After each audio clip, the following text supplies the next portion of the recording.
बहुत पुरानी बात है। किसी नगर में एक मछुआरा रहता था। उसकी शादी को काफी समय हो चुका था, लेकिन उसकी कोई संतान नहीं थी। एक दिन मछुआरा अपना जाल लेकर पास की झील में मछलियां पकड़ने गया। तभी उसके जाल में एक बहुत बड़ी, सुंदर और चमकीली मछली फंस गई। जब मछुआरे ने जाल पानी से बाहर खींचा तो मछली बोली, हे मनुष्य, अगर तुम मुझे प्राणदान दोगे तो मैं तुम्हें ऐसे तालाब का पता बताऊंगी जहाँ तुम बहुत कम मेहनत में ढेरों मछलियां पकड़ सकोगे। मछली को इंसानी भाषा में बोलते देख मछुआरा हैरान रह गया। उसने तुरंत मछली को वापस झील में छोड़ दिया। पानी में गिरते ही मछली ने तालाब के बारे में बताया और फिर गायब हो गई। मछुआरा मछली के बताए तालाब पर गया और सचमुच पलक झपकते ही उसे ढेरों मछलियां मिल गईं। घर लौटने पर जब उसकी पत्नी ने उसे इतनी जल्दी इतनी अधिक मछलियों के साथ देखा तो वह खुशी से फूली नहीं समाई। उसने मछुआरे से सारा हाल पूछा और मछुआरे ने पूरी बात विस्तार से सुना दी। यह सुनकर मछुआरे ने गुस्से से बोली, तुमने इतनी बढ़िया मछली को छोड़ दिया।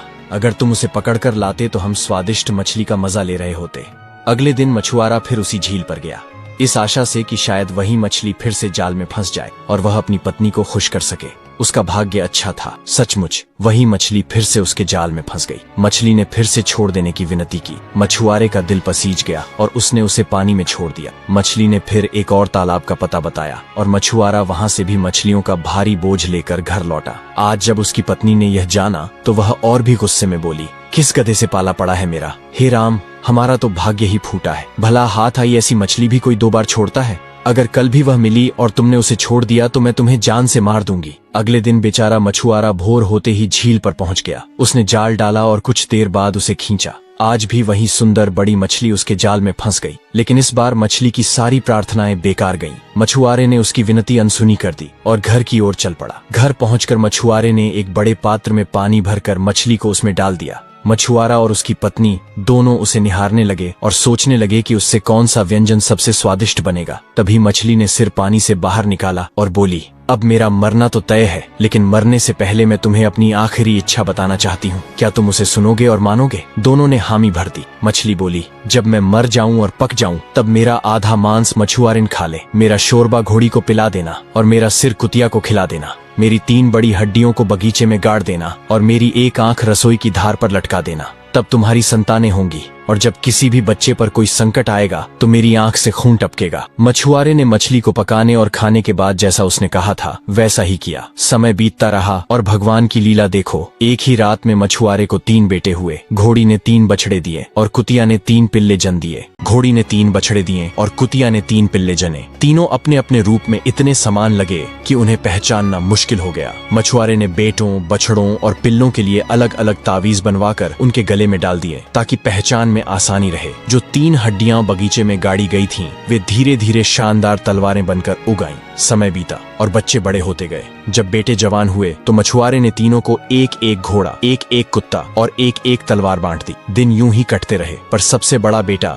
जब जवानी की दहलीज पर पहुंचा तो उसे मछुआरे की साधारण जिंदगी से ऊब महसूस होने लगी। कुछ नया करने की चाह में उसने घर छोड़ने का निश्चय किया। उसने तलवार उठाई, घोड़े पर सवार हुआ और कुत्ते को साथ लिया। रवाना होते समय उसने दोनों छोटे भाइयों से कहा, रसोई की छत से लटकी आंख पर ध्यान रखना। यदि उससे खून की बूंद टपके तो समझ जाना कि मैं या तो मारा गया हूँ या किसी मुसीबत में हूँ। तब मेरी खोज के लिए निकलना। अब मैं चलता हूँ, तुम माता पिता का ध्यान रखना। ऐसा कहकर वह अनजान राहों पर निकल पड़ा। कई दिनों की यात्रा के बाद वह एक नगर के प्रवेश द्वार पर पहुंचा। वहाँ अजीब सी उदासी छाई थी, मानो पूरा शहर शोक में डूबा हो। उसने एक व्यक्ति से कारण पूछा। वह बोला, हर दिन दोपहर ठीक 12 बजे एक नरभक्षी राक्षस पुल पर आता है। उसे खाने के लिए एक स्त्री चाहिए। यदि कोई स्त्री न मिले तो वह नगर में घुसकर राह चलते छोटे बड़े सभी को निगल जाता है। रोज लॉटरी से एक घर का नाम चुना जाता है और वहां से एक स्त्री बलिदान के लिए भेजी जाती है। आज राजा की बेटी की बारी है, इसलिए पूरा नगर शोक में डूबा है। राजा ने यह भी घोषणा करवाई है कि जो युवक राजकुमारी को बचा लेगा उसे राजकुमारी के साथ राज्य भी मिलेगा। ये सुनकर नौजवान मछुआरा बोला, मुझे राजा से मिलना है, बताइए महल कहाँ है। थोड़ी देर में वह राजा के महल पहुंच गया। राजा के सामने खड़े होकर उसने कहा, महाराज, मुझे राजकुमारी के साथ पुल पर जाने की अनुमति दीजिए और राक्षस को मारने का अवसर भी। राजा ने गंभीर स्वर में उत्तर दिया, युवक, तुमसे पहले भी कई वीर योद्धाओं ने प्रयास किया पर अपनी जान गंवा बैठे।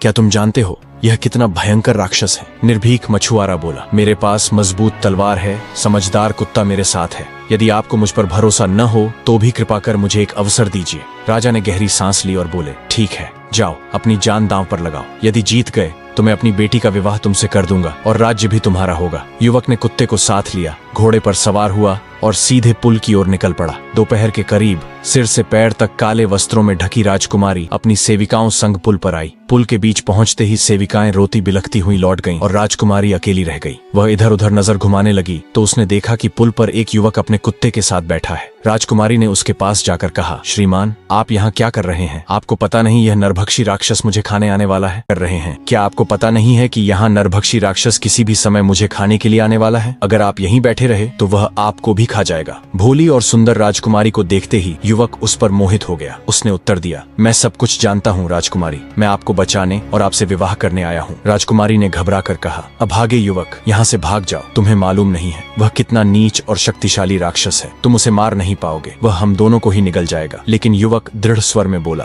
तुम्हारे प्यार की खातिर राजकुमारी, मैं अपनी जान भी दांव पर लगा दूंगा, फिर जो भी होना होगा देखा जाएगा। अभी दोनों की बातचीत खत्म भी नहीं हुई थी कि महल के घड़ियाल ने दोपहर के 12 बजने की घंटी बजाई। अचानक धरती कांपने लगी। तेज धुएं और आग की लपटों के बीच से वह नरभक्षी राक्षस बाहर निकल आया। जैसे ही उसने देखा कि भोजन के लिए 2 प्राणी तैयार खड़े हैं, उसकी भूख और भी बढ़ गई। उसे देखते ही मछुआरे का बेटा तलवार निकालकर बिजली की गति से उस पर टूट पड़ा। उसने अपने कुत्ते को भी इशारा किया कि वह राक्षस पर हमला करे। युवक ने अपनी मजबूत तलवार सीधे उसके पेट में घुसा दी, लेकिन राक्षस तब भी नहीं मरा। उसने अपने घाव तुरंत भर लिए।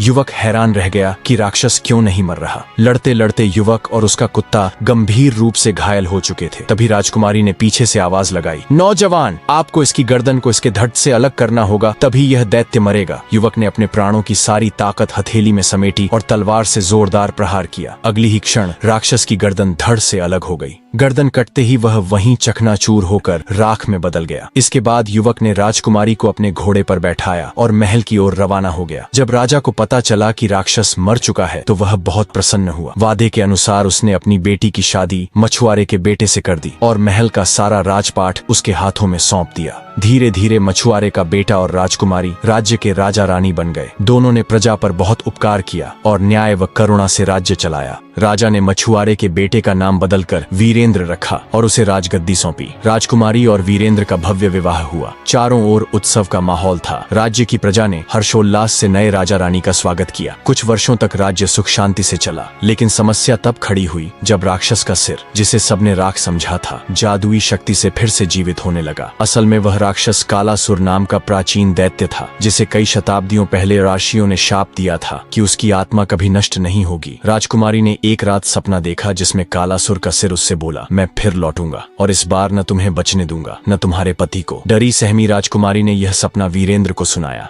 वीरेंद्र ने संकल्प लिया, यदि वह लौटा भी तो मैं फिर उसका अंत करूंगा। तो दोस्तों, कैसी लगी आपको ये कहानी कमेंट में जरूर बताएं और चैनल को सब्सक्राइब करना ना भूले।